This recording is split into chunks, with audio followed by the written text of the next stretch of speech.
The Stellenbosch University SRC wants a student expelled after he was caught peeing on another student's belongings. The student was captured on video, which went viral inside the victim's dorm room. It happened yesterday at Hayes Maria residence. The student has been suspended while investigations are underway. The institution has labelled the incident as destructive, hurtful and racist. Let's discuss this with Sasco Western Cape convener Sifiso Zungu, who joins us now live from Stellenbosch. Sifiso, thanks for your time. We appreciate it. Before I talk to you about this incident, I actually want to play the video clip that has gone viral, so let's take a look. Why are you peeing in my room? Huh? Why are you peeing in my room, bro? Waiting for someone. Huh? Boy. What, bro? Waiting for someone. What? Why are you peeing in my room? Huh? Why are you peeing in my room, bro? Waiting for someone. Huh? Boy. What, bro? Waiting for someone. What? All right, Sifiso, let's bring you into the conversation now. You've obviously seen the video. You've seen the response from Stellenbosch University. They've suspended the student there pending investigations. What's your reaction? Firstly, thank you very much for having us. I think we're just within an hour ago, we were just finishing the protest of the day. But the impression that comes from many students, it was that the suspension itself is not enough in terms of the university becoming very much committed in dealing with issues of racism within the institution. They are saying the suspension itself is not enough simply because we have a particular history with that particular resident, that many cases have been happening. Even early this year, around February, the house father was also calling black people kafirs in that resident. And nothing has ever happened around that. The university just said the matter is still under investigation. So the frustration with this one is that students, they are saying they are tired of allowing the university to say they are taking matters, then they just put things to investigation. After that, there is nothing that comes as a feedback to hear after the results of investigation. What is it? So students have taken a very much firm stance to say to the university they are not interested in the suspension, but they want the student to be an example and be expelled from this university, so that even those who are still in that race, who are still participating in this racist act within the university space, they must know through this one. So on Thursday, students, they then decided that they will go back to admin to speak with management to find out if they are willing now to suspend or expel that particular student. Is this something that you see happen often in terms of white students urinating in black student dorm rooms, or is this the first case? Oh, of course, this one, I will say it's a first case. But of course, this one is not just peeing on someone's room. Yes, we have classified it as a racist act, but there are many racist acts that are happening within the institution, and the university knows that. And they are always hosting some transformation in there, but that doesn't really touch on the deeper issues that are happening within the institution, because the rest itself is being found very problematic for many years. You can even have an interview with any convocant or a black convocant coming from that resident. They will tell you about the treatment of black students in that particular residence. So that's why, therefore, the emphasis from students that we want this rest to get something that we can call an example, that one student must be expelled, and this particular one, we must not hesitate in taking a very firm decision around whatever he has done. Yeah, and Hayes Maria, this is the residence that you're raising concerns about.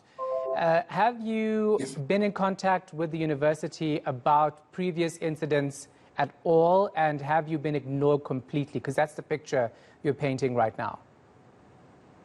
Yes, no, you will do some follow-ups. Of course, the university will always subject you to some processes that are within the university to say they were still waiting. Usually we're using equality unit. Even for this particular case, this case was submitted to equality unit. But we know how then the equality unit usually respond to such situation. They will just call them to come and sit down and have a mediation process, and that is it. So students, they are no longer have that strong belief when it comes to equality unity. the institution structure that seeks to deal with kind of cases, they are not adequately responding to issues of racism. So that's why the emphasis from students that we want the university to be the management that is taking a decision to expel this particular student, because we do not have faith in what they call a quality unit, whereby these cases are being submitted there and are being investigated. Therefore, the decision comes from equality unit. There are students they are saying today who are not having faith when it comes to quality unit, because there are many cases that have been sent to quality unit. But even this day, we have never received any response. Even the house father from Yesmare in February was found calling people kafirs. Even this day, there is no response from quality units to say what happened. But we know that the house father is still a house father in Ismail, and nothing happened to him. So that's why now students, they say they will take this upon themselves to make sure that the university respond to every demand that they seek. Yeah, it's absolutely shocking if everything you're telling us is actually true. Talk to me about racism overall at the university. You say that there needs to be more done to deal with racist incidents at this university as well. What do you suggest the university do? By the way, we're speaking to them just around 6:30 or so for their side and to find out what exactly they're doing. But as a student group at Stellenbosch University, what do you want to happen?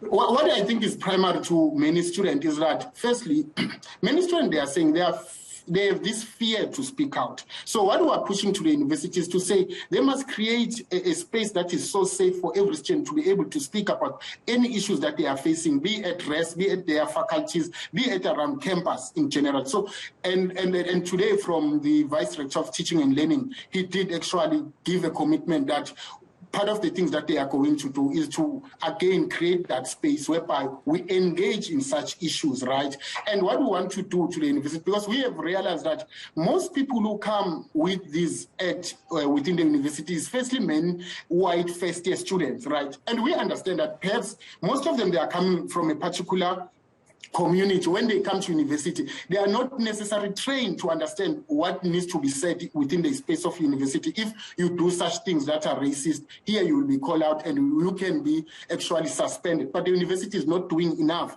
to conscientize those particular students or any student to say there are certain things that you are able to say as a student in this university, but there are certain things that as a university will never allow you to say them in any space as long as you are within the university, right? So we are very committed in working with the university, in making sure that more space of engagement around transforming